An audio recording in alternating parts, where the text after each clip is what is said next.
Every year, Earth gets a little quieter on December 24th. Families gather, cities slow down, the world exhales. But on Christmas Eve 2024, while most of humanity was asleep, something extraordinary was happening 3.8 million miles above the sun's surface. A spacecraft the size of a small car was traveling at 430,000 miles per hour. It was flying directly into the sun, and nobody on Earth knew if it was still alive.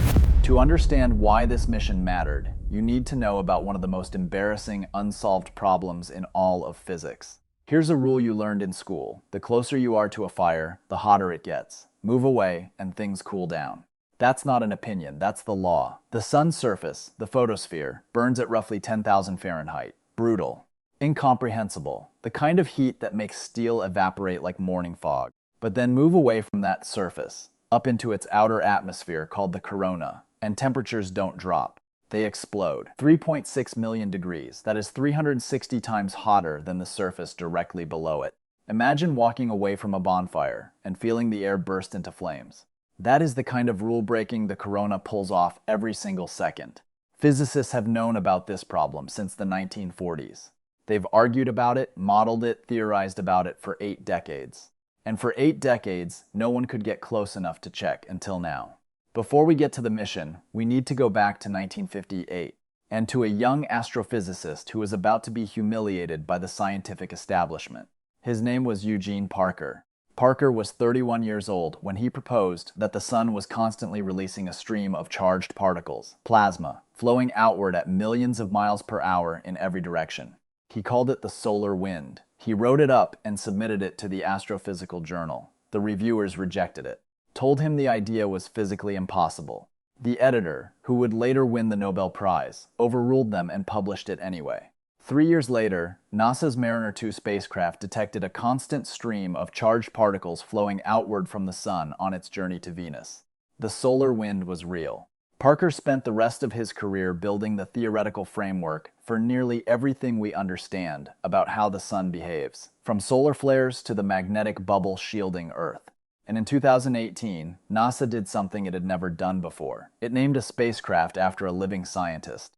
Parker stood on the launch pad in Florida, 91 years old, and watched his name ride a rocket toward the star he'd spent his life studying. He reportedly said very little. Sometimes there are no words for watching 60 years of your life's work become a machine that screams into the sky at 55,000 miles per hour. Eugene Parker passed away in 2022. The spacecraft bearing his name was still flying toward the sun. Here's the engineering problem that nearly killed this mission before it began. To fly through the corona, to take measurements inside it, the probe had to survive roughly 2,500 Fahrenheit on its sun-facing side.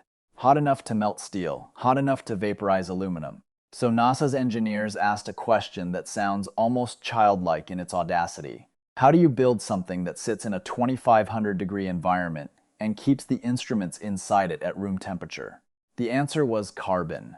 A 4.5-inch carbon composite foam heat shield reflected the vast majority of solar radiation away, while the interior conducted almost no heat at all. The instruments just inches from that searing heat operated at a comfortable 85 degrees Fahrenheit. Engineers also built an autonomous orientation system, because at that proximity to the sun, any misalignment exposing an instrument to direct sunlight would destroy the mission in seconds. A command from Earth takes 8 minutes to arrive. By the time mission control could react, it would already be over. The spacecraft had to be smart enough to save itself. December 24, 2024. The Parker Solar Probe made its closest approach, 3.8 million miles from the solar surface. For context, Mercury, the closest planet to the Sun, orbits at 36 million miles away. The probe was nearly 10 times closer than that, at its fastest, 430,000 miles per hour. Fast enough to travel from New York to London in under 30 seconds. Fast enough to circle the entire Earth in under 4 minutes. The fastest object in human history. And then, it disappeared. As the probe entered the corona, it passed behind the sun from Earth's perspective, entering a communication blackout zone. No signals in, no signals out. NASA knew this was coming. They planned for it. That didn't make the silence any easier. For the hours the probe spent at closest approach, nobody knew if it was alive. Nobody knew if the shield was holding. It was out there, alone, 3 million miles from the surface of a star, doing science, and humanity could only wait. Then, 2 days later, December 26, 2024, probe checked in. Alive, shield intact, instruments running, data flowing. A machine we built had entered the atmosphere of a star and come back to tell us what it found. 3 discoveries, each one groundbreaking. Since 1958, scientists knew the solar wind existed, but not exactly where it was born.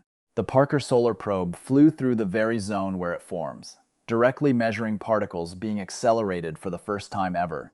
We could finally trace the solar wind to its source. Regions called coronal holes, where the sun's magnetic field lines open outward into space and charged particles escape like water through a broken dam. 60 years of theory confirmed from the inside.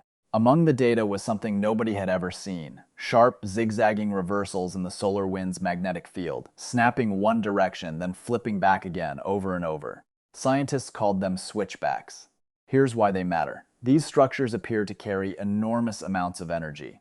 As the magnetic kinks release, they may be firing bursts of heat into the corona from below, which could be the answer to the 80-year mystery of why the corona is impossibly hot. Not confirmed yet, but for the first time, we have physical evidence to work with. The probe also flew directly through coronal mass ejections, the massive eruptions of plasma the sun occasionally hurls into space. We've observed them from afar. We'd never been inside one. Now we have data on how they form and how they travel. And that matters enormously, because in 1989, a solar storm knocked out power to all of Quebec for 9 hours. 6 million people. A storm on the scale of the 1859 Carrington event hitting today could disable infrastructure across entire continents for months. Right now, our ability to predict that is roughly where weather forecasting was in 1950. The Parker Solar Probe, by revealing how these storms are born, gives forecasters fundamentally better tools, better models, more warning time, a fighting chance to protect the satellites, power grids, and GPS systems that modern civilization runs on completely. We went to the sun to protect Earth. There's something worth sitting with for a moment.